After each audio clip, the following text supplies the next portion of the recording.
Police officer David Ramirez and his partner James Peterson took a break after their morning patrol. A call about a triggered alarm interrupted their respite. They rushed to a nearby store where armed robbers had taken hostages. Inside, they found no armed criminals but frightened people on the floor.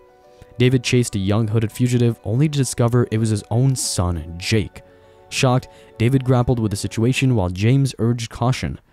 Hi there, we're Haunting Stories and we cover stories from all around the world. If you like this type of content, then consider subscribing to our channel as we bring never-seen real-life stories to you. And don't forget to hit that notification bell to get notified whenever we upload a new video. Jake begged his father not to involve his mother and claimed he had no choice. David, torn between anger and disappointment, remembered a time when Jake had innocently asked if he'd be arrested for doing something wrong. Despite the painful realization, David made a tough choice. They would take Jake to the police station. As they drove, James couldn't believe the unexpected turn their day had taken, knowing it would change their lives forever. David Ramirez, a father and a police officer, grappled with a difficult situation.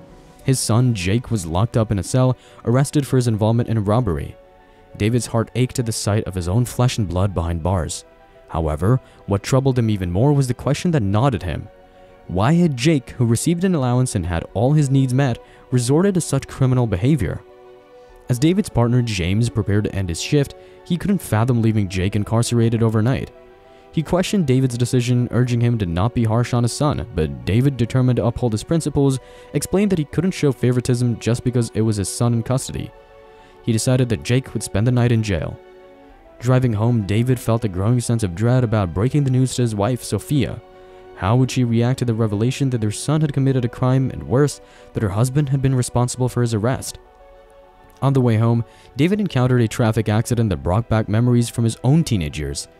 He and his friends used to play dangerous pranks, including throwing pebbles at passing cars from an overpass.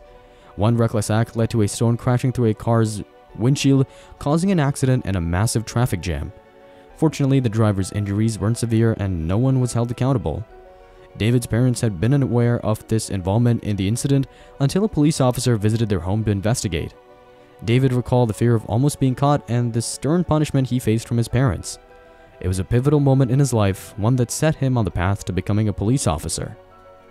Reflecting on his past, David resolved to teach Jake a lesson without resorting to violence, just as he had learned from his own experiences. Sophia was devastated, unable to believe their well-cared-for son could commit such a crime. She demanded an explanation, but David, bound by his duty as a police officer, explained he had followed proper procedure. The argument left them both emotionally drained. David, riddled with guilt and doubt, couldn't sleep. He went to Jake's room where he discovered a cryptic message. Nitan, $600 in a notebook. Perplexed, he decided to investigate further. David visited Marcus, Jake's friend, who revealed that Jake had been coerced into crime by a menacing figure named Nitan.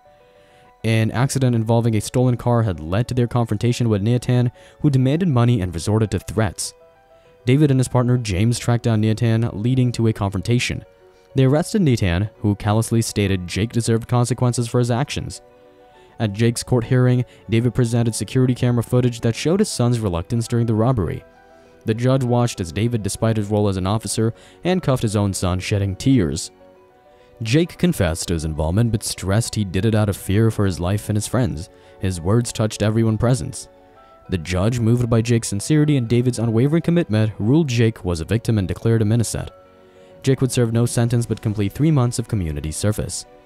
As David and Jake left the courtroom, they shared an embrace filled with newfound understanding and love.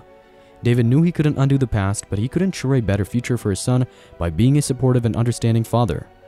"I love you, kid," David whispered, tears of relief and pride glistening in his eyes. "Now let's go home. Your mom has the dinner table ready."